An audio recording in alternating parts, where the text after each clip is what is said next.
Halo, selamat datang. Nikmati kontennya, jangan lupa berlangganan, dan aktifkan notifikasi. Logan Carter selalu percaya bahwa hidupnya berada di bawah kendali. Pria biasa, pekerja keras, berbakti pada keluarga dan prinsip-prinsipnya. Ia telah menikah selama lebih dari 12 tahun dengan Claire, seorang wanita yang di mata semua orang, sungguh tanpa celah. Cerdas, karismatik, dengan senyum menawan yang seolah mampu menerangi ruangan manapun. Mereka adalah pasangan yang dikagumi tetangga, dipuji teman, dan dijadikan contoh oleh kerabat. Setidaknya, itulah yang Logan yakini, sampai hari itu. Semuanya dimulai pada suatu pagi yang benar-benar biasa. Setidaknya, kelihatannya begitu. Claire sedang terburu-buru bersiap-siap. Sambil merapikan tasnya, memeriksa dokumen, meraih laptop, dan di tengah kekacauan itu, dia dengan santai menyebutkan bahwa harinya akan sangat sibuk. Katanya, perusahaan sedang memperketat tenggat waktu, ada pengiriman mendesak yang membutuhkan kehadirannya sepanjang hari, dan kemungkinan besar dia akan pulang lebih larut dari biasanya. Logan, yang tidak menaruh curiga sedikit pun, hanya mengangguk, mengucapkan semoga harinya menyenangkan, memberinya ciuman singkat di pipi, dan kembali menata rumah sebelum memulai hari kerjanya dari jarak jauh. Tetapi ketika Claire pergi, ada sesuatu yang aneh tertinggal di udara. Logan tidak bisa menjelaskannya dengan pasti. Bukan kecurigaan yang jelas, bukan sepotong bukti, bukan fakta yang nyata. Hanya perasaan tidak nyaman di lubuk hatinya. Intuisi aneh yang tidak bisa dijelaskan, namun terus mengganggunya. Mungkin karena nada bicaranya yang tergesa-gesa, mungkin matanya yang menghindari kontak langsung ketika Logan mencoba menatap lebih dekat, mungkin gerak-geriknya yang terlalu cepat, seolah ingin melarikan diri. Dia mencoba mengabaikannya, mencoba melanjutkan paginya seperti biasa, memeriksa email, mengatur tugas, membalas pesan. Hingga hampir 1 jam setelah Claire pergi, Logan melihat sesuatu di atas meja dapur. Ponselnya tergeletak di sana, terlupakan, bergetar tanpa suara, dengan layar yang berkedip samar. Selama beberapa detik, dia hanya berdiri diam, mengamati getaran ponsel itu. Lalu, dia membaca notifikasi yang muncul di layar kunci. Sebuah pesan singkat dan langsung yang terasa seperti pisau yang menusuk dadanya. Tidak sabar bertemu denganmu hari ini. Ruang rapat itu hanya milik kita. Logan membeku. Darahnya seolah ikut membeku. Sejenak, dia berpikir mungkin salah membaca. Mungkin pesan itu bukan untuk Claire. Mungkin itu sebuah kesalahan, kebetulan konyol, atau bahkan lelucon internal. Tetapi ketika dia melihat nama pengirimnya, kenyataan itu menghantamnya bagai pukulan telak. Daniel Hayes, rekan kerja Claire. Wajah yang tidak asing. Seseorang yang ironisnya pernah duduk di meja makan mereka, memakan barbeque buatan Logan, memegang bir sambil tertawa mendengar lelucon di halaman belakang rumah, berpura-pura menjadi teman, berpura-pura setia. Rasa kaget berganti menjadi kehampaan yang menyesakan. Tangannya mulai berkeringat. Jantungnya berdebar kencang. Logan menatap ponsel itu seolah sedang memegang bom yang akan meledak. Pikirannya menjerit, menyuruhnya untuk membiarkannya saja, menunggu, berpura-pura tidak melihat apa-apa. Tapi nalurinya berkata lain. Naluri itu memberitahunya ada kebenaran yang jauh lebih besar tersembunyi di sini, sesuatu yang jauh lebih busuk dari yang siap ia temukan. Dia menarik napas dalam-dalam, mengambil ponsel yang bergetar itu dengan tangan gemetar, dan ragu sejenak. Dia melirik ke arah pintu, seolah berharap Claire tiba-tiba kembali dan memergokinya. Tapi Claire tidak kembali. Lalu, dia membukanya, mengetikkan kata sandi yang sudah ia hafal di luar kepala. Bagaimanapun, mereka selalu saling percaya, atau setidaknya begitu pikirnya. Begitu dia membuka galeri, segalanya runtuh. Foto-foto, puluhan jumlahnya, beberapa video, tangkapan layar percakapan. Semuanya tersimpan di sana dengan begitu wajar, seolah ini sudah menjadi bagian dari hidup Claire sejak lama. Dan nyatanya, memang begitu. Logan saja yang tidak tahu. Gambar-gambar pertama sudah cukup untuk membuat kakinya lemas. Di sana Claire dan Daniel bergandengan tangan di dalam mobil.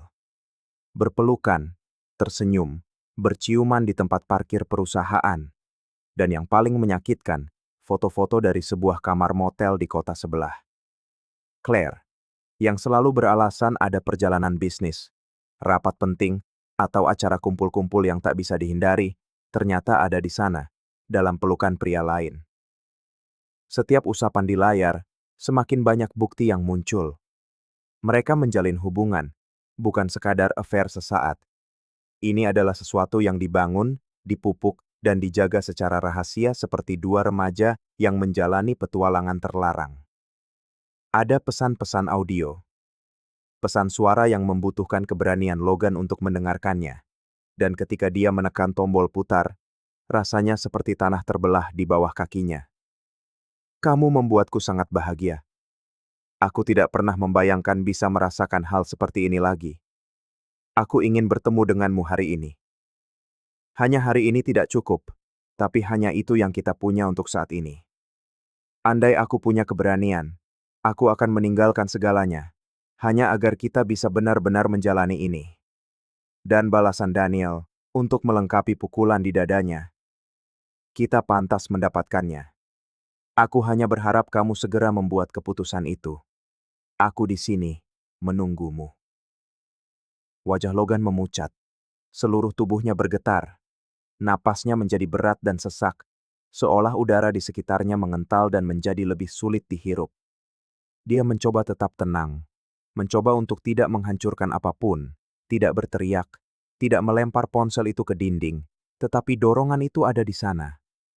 Karena pada saat itu, dia mengerti bahwa seluruh hidupnya, semua yang dia yakini, semua yang dia bangun, kini tidak ada lagi. Dia duduk di kursi, menutupi wajahnya dengan kedua tangan, dan terdiam selama beberapa menit, mencoba menata pikirannya. Tapi pikirannya datang secara acak, kusut, dan penuh kekerasan. Saat dia mencoba memahami, kilasan-kilasan hidupnya sendiri menghantam benaknya, seperti pecahan kaca yang mengiris pikirannya. Dia teringat hari ulang tahun, perjalanan, makan malam Natal bersama keluarga, rencana-rencana, percakapan tentang memiliki anak, mimpi-mimpi yang dibangun bersama, semuanya kini ternoda, kotor, dan palsu. Dia berdiri, berjalan mondar-mandir, menekan tangannya ke kepala seolah itu bisa menghentikan pikiran yang terus memalu di dalam. Tapi pikiran itu tidak berhenti. Sebaliknya, mereka menjadi lebih jelas, lebih kuat, lebih kejam. Dia mulai mengingat saat-saat Claire berkata dia kelelahan. Alasan-alasan yang dibuat-buat, rencana yang dibatalkan mendadak, panggilan telepon yang dia jawab di mobil jauh darinya, berbicara dengan suara pelan sambil melirik ke samping, mengatakan itu urusan pekerjaan. Pada saat itu, dia sadar ini bukan hanya pengkhianatan. Ini adalah kebohongan. Ini adalah fakta bahwa sementara dia mendedikasikan dirinya, memberikan segalanya, melakukan segalanya untuk mempertahankan rumah itu, pernikahan itu, kehidupan itu, Claire tersenyum pada pria lain, menawarkan yang terbaik dari dirinya untuk orang lain.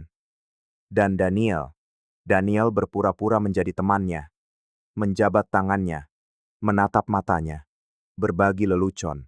Sementara di belakangnya, dia mencuri hal paling sakral yang bisa dimiliki seorang pria, kepercayaan. Tetapi di tengah semua rasa sakit itu, di tengah semua kehancuran itu, sesuatu di dalam diri Logan mulai berubah. Kesedihan, yang datang seperti gelombang berat yang menyesakkan, mulai memberi ruang pada sesuatu yang lain.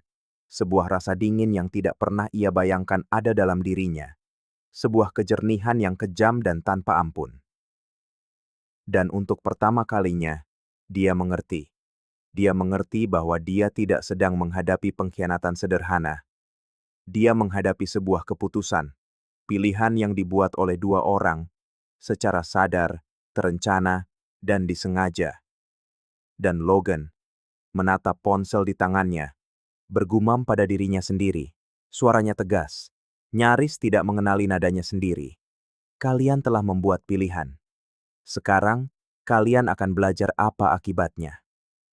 Karena pada saat itu, dia tahu ini masih jauh dari selesai. Ini hanyalah permulaan. Logan tidak membuang waktu. Dia memindahkan semuanya ke komputernya. Foto, video, tangkapan layar, percakapan, file audio. Tidak ada yang terlewat. Setiap detail menjadi file yang diberi nama dan tanggal, diatur seperti lini masa dari kebohongan yang dibangun dengan hati-hati, sebuah rangkaian yang menyakitkan, memalukan, dan menjijikan.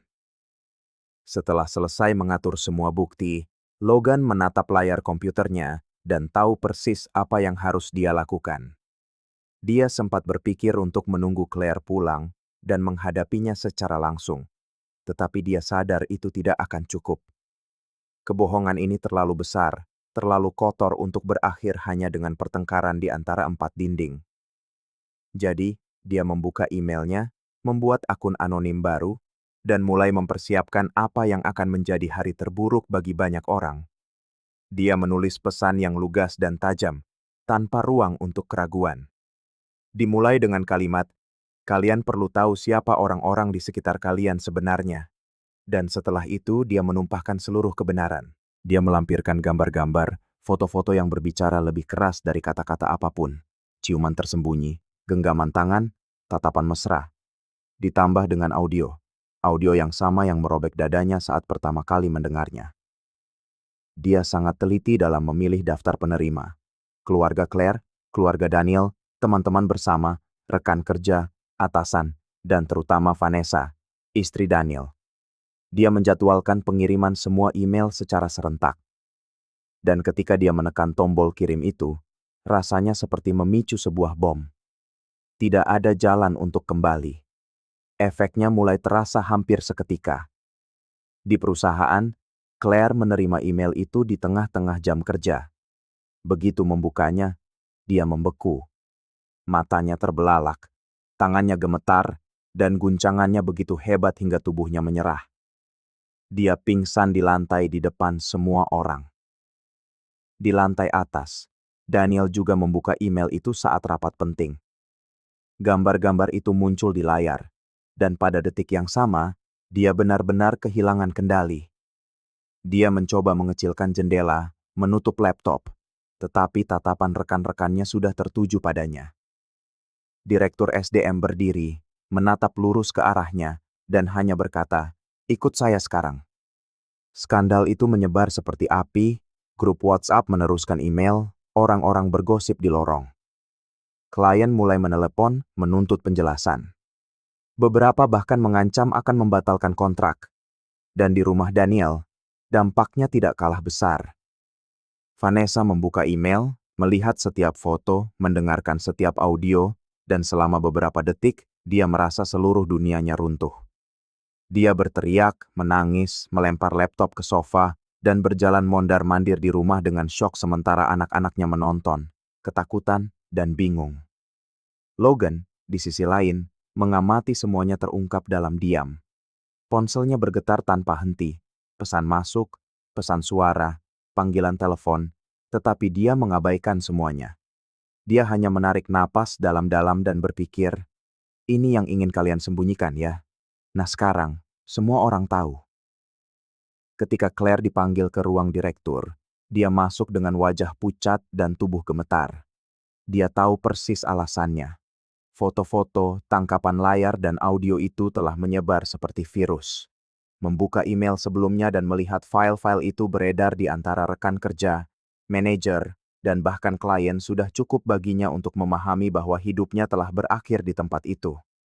Begitu Daniel masuk, dia melontarkan tatapan tajam pada Claire, dan tanpa ragu, membentak, "Apa ini benar Claire? Katakan padaku kamu sudah menghapus foto dan percakapan itu. Bagaimana bisa kamu begitu ceroboh?" Claire mencoba bernapas, menahan air mata, tetapi tidak menjawab. Tidak ada jawaban yang bisa memperbaiki ini. Sang direktur memandang keduanya, menarik napas dalam-dalam, dan langsung ke inti permasalahan tanpa basa-basi. "Apakah kalian mengerti bagaimana ini mencoreng citra perusahaan? Apakah kalian sadar ini telah memengaruhi klien, mitra, dan bahkan reputasi institusional kita? Apa yang telah kalian lakukan, selain memalukan, sama sekali tidak sesuai dengan standar etika manapun." Dia melemparkan selembar kertas cetak ke atas meja. Gambar itu sudah menjelaskan segalanya. Pihak SDM menambahkan dengan tajam. Efektif segera, kalian secara resmi diberhentikan dari perusahaan. Dan sejujurnya, setelah apa yang kami lihat di sini, sama sekali tidak ada lagi yang perlu didiskusikan. Daniel menekan tangannya ke wajah, membalikan badan, dan sebelum meninggalkan ruangan, melontarkan satu ucapan pedas terakhir pada Claire. Selesaikan ini dengan suamimu, karena yang membongkar semuanya adalah kamu. Dan dia membanting pintu di belakangnya. Claire meninggalkan gedung dengan kaki goyah, dada sesak dan perut mual. Dia mengemudi pulang dengan tangan gemetar, nyaris tidak mampu memegang kemudi. Rasa takut akan apa yang akan dihadapinya seolah menghancurkannya dari dalam. Ketika dia membuka pintu, dia mendapati Logan berdiri di tengah ruang tamu. Tatapannya terasa lebih berat daripada jeritan manapun. Tatapan seseorang yang tidak lagi merasakan amarah atau kesedihan, hanya penghinaan. Dia maju 2 langkah, menggenggam tangannya di depan tubuh, dan suaranya keluar lemah dan pecah. Tolong, biarkan aku bicara. Biarkan aku jelaskan. Aku bersumpah. Logan menarik napas dalam-dalam, memotongnya tanpa meninggikan suara. Kemas barang-barangmu dan tinggalkan rumahku. Claire membeku, air mata mengalir tak terkendali. Tolong Logan, biarkan aku bicara. Aku mohon, jangan lakukan ini. Logan menggelengkan kepala dan menjawab dengan dingin, tegas, dengan nada paling dingin yang pernah Claire dengar darinya. Kamu sudah membuat pilihanmu. Sekarang hiduplah dengan itu. Kamu tidak tinggal di sini lagi. Dia berdiri tak bergerak. Seluruh tubuhnya gemetar. Tidak yakin harus menangis, memohon lagi, atau hanya menerima bahwa ini adalah akhir yang pasti. Dan pada saat itu, dia menyadari bahwa segalanya, benar-benar segalanya, telah hilang. Perceraian ditandatangani beberapa minggu kemudian, tanpa perdebatan, tanpa sidang yang berkepanjangan, tanpa upaya rekonsiliasi. Logan menangani prosesnya secara klinis, dingin, dan langsung. Dia memastikan untuk menangani semuanya secara objektif, seperti menutup kontrak, seperti mengakhiri siklus yang tidak ada lagi. Claire menandatangani surat-surat itu dengan tangan gemetar, merasakan setiap huruf seperti pisau yang mengiris kulitnya. Kepastian akhir itu menghantamnya ketika dia menerima dokumen resmi. Di sana, tertulis hitam di atas putih, akhir resmi dari pernikahan mereka. Dia menghabiskan minggu-minggu dalam kebingungan, terseret dalam pikirannya sendiri, antara rasa bersalah, penyesalan, dan keheningan yang memekakkan yang kini mengisi hari-harinya. Rasa malu terasa fisik. Pergi ke toko kelontong, berjalan di jalan, menatap bayangannya sendiri, semuanya menyakitkan. Dia kehilangan teman, kehilangan rasa hormat dari keluarganya sendiri. Bahkan orang tuanya yang mencoba mendukungnya, menjaga jarak untuk sementara waktu. Pesan tidak dijawab, undangan menghilang, dan satu-satunya teman yang tersisa adalah pikirannya sendiri, kekosongannya sendiri. Daniel, di sisi lain, terjerumus ke dalam kekacauan. Dia diusir dari rumahnya pada minggu yang sama saat dia kehilangan pekerjaannya. Vanessa menolak untuk mendengar apapun. Dia melemparkan koper-kopernya ke trotoar, memblokirnya di semua jejaring sosial, dan memastikan untuk memberitahu setiap kerabat, setiap teman, dan setiap kenalan bahwa pria yang hidup bersamanya selama bertahun-tahun telah menghancurkan keluarga mereka.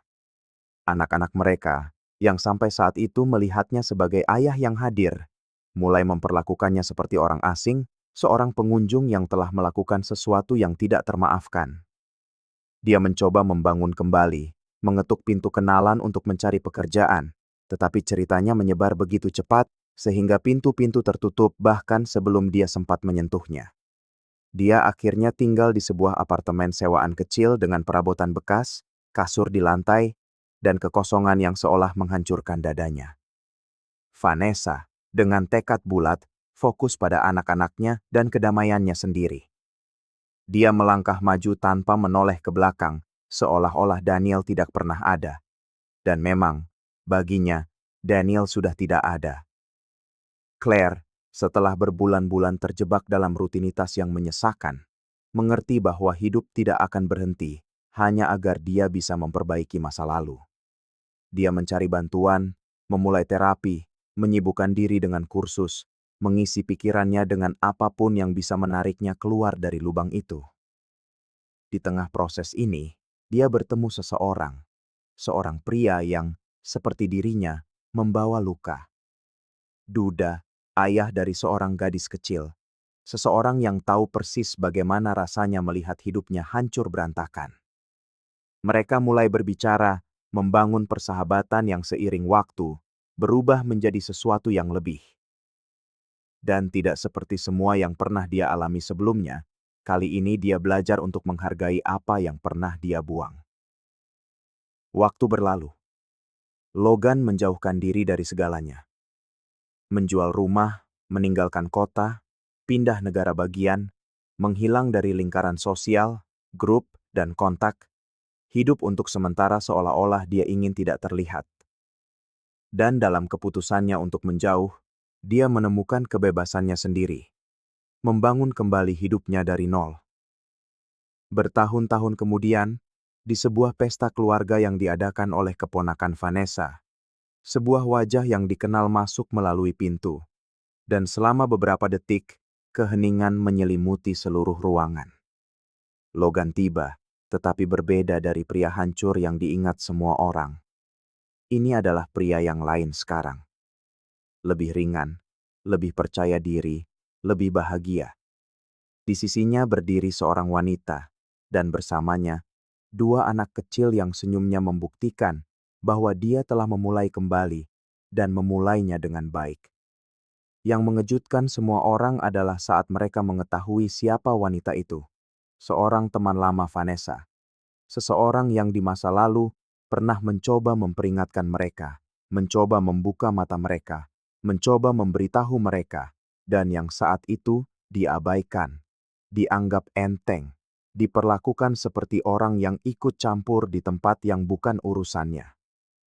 Logan melihat sekeliling, menyapa beberapa orang, tersenyum sopan pada yang lain. Tatapannya bertemu sejenak dengan Daniel, yang berdiri sendirian di sudut pesta, memegang gelas kosong, mencoba terlihat tidak terlihat. Daniel menundukkan pandangannya, tidak sanggup membalas tatapan itu. Keheningan terasa canggung. Claire, yang duduk lebih jauh, menyaksikan pemandangan itu dengan campuran keterkejutan, penyesalan, dan rasa sakit. Dia melihat pria yang pernah dia bersumpah untuk cintai kini bahagia, utuh, dengan keluarga baru, sementara dia sendiri memeluk kekosongannya di pangkuannya. Waktu, sekali lagi, memastikan untuk mengajar dengan cara yang paling keras bahwa pilihan memiliki konsekuensi, bahwa mereka yang menanam kebohongan akan menuai kesepian. Mereka yang berkhianat tidak hanya menghancurkan orang yang dikhianati, tetapi juga hidup mereka sendiri.